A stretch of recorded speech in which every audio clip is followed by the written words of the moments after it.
Annemin elbisesi. Fotoğraflardan hatırlıyorum. Teşekkür ederim.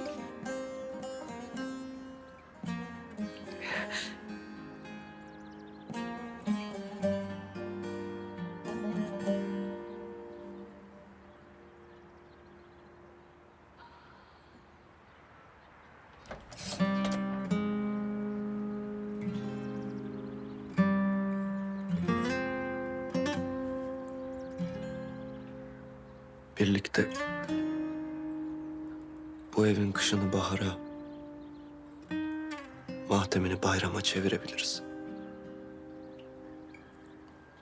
Ben yardıma hazırım.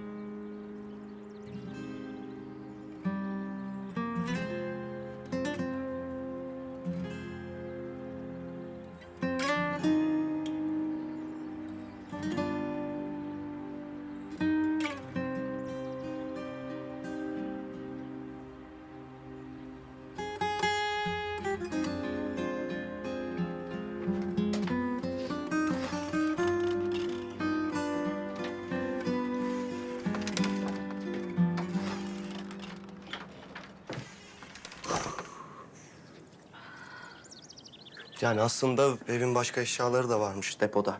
Ama onları getirmeye vaktim olmadı. Elektrik su için başvuruldu. Birkaç güne hallolacak. O eşyalar da buraya getirildiğinde artık burada yaşayabilirsin. Başka eşyalar da mı varmış? Hı hı. Yani Fatma Ana söyledi, yıllar önce bir depoya kaldırılmış. O da biliyordu demek. Hı hı. Evet, zaten onun izni olmadan yapamazdım.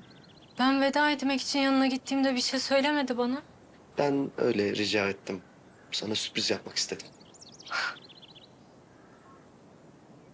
Neden peki? Niye bütün bu çaba?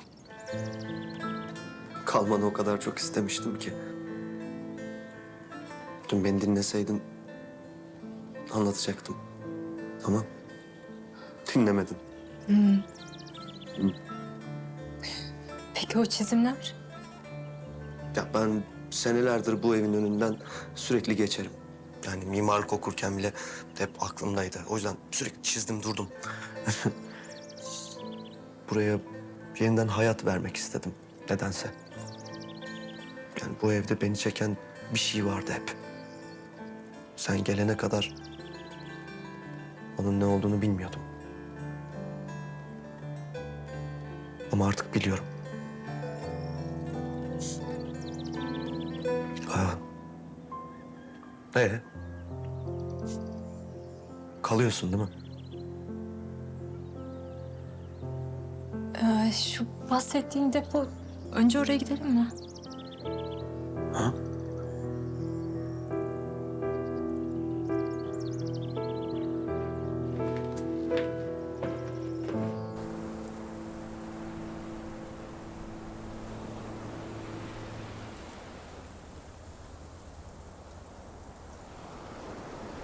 Ya çocuklar, ben arabaya geçiyorum. Biraz yoruldum, dinleneyim olur mu? Tamam Tahir amcacığım, biz bekleriz, merak etme sen.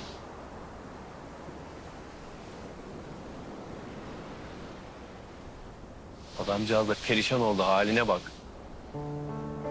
O toprak Gonca'yı nasıl etkisi altına almış öyle? Hiç anlamadım. Bilmiyorum. Ona karşı olan hislerimi anlatacak cesareti bulamadan ellerimin arasına kayıp gidiyor Gonca. Sen de topla artık şu cesaretini. Böyle geç kalmaya devam edersen o fırsatı hiçbir zaman bulamayacaksın. Doğru diyorsun.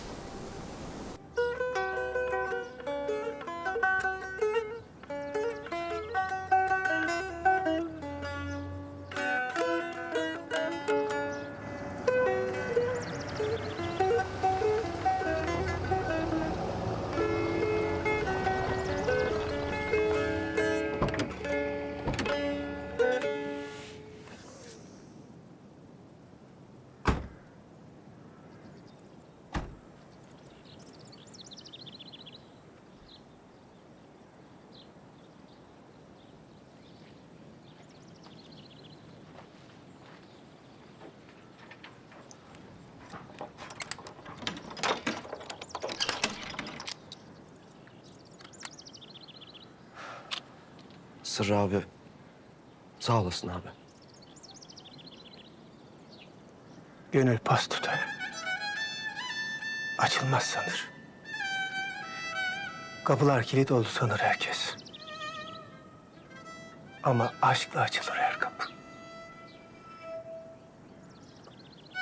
Çalmasını bilirsin.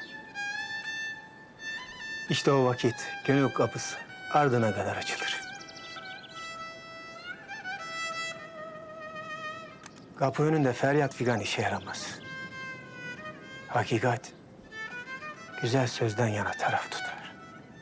Peki ya açılmıyorsa?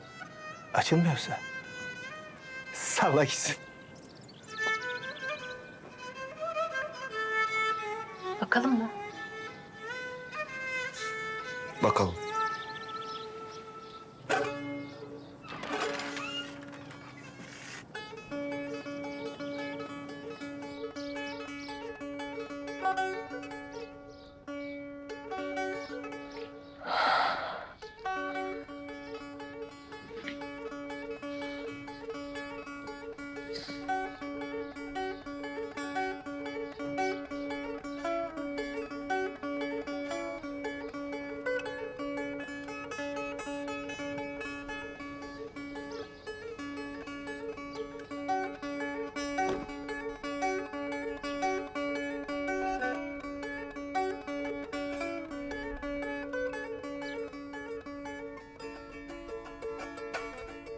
Bebek kıyafetleri.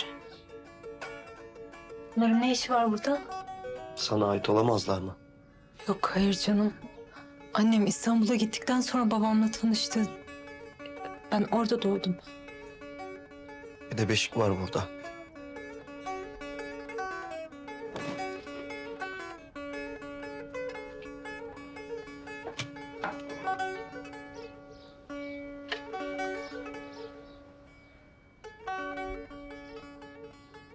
Bebek kıyafetleri.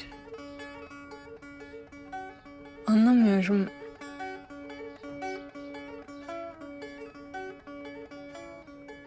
Beşik.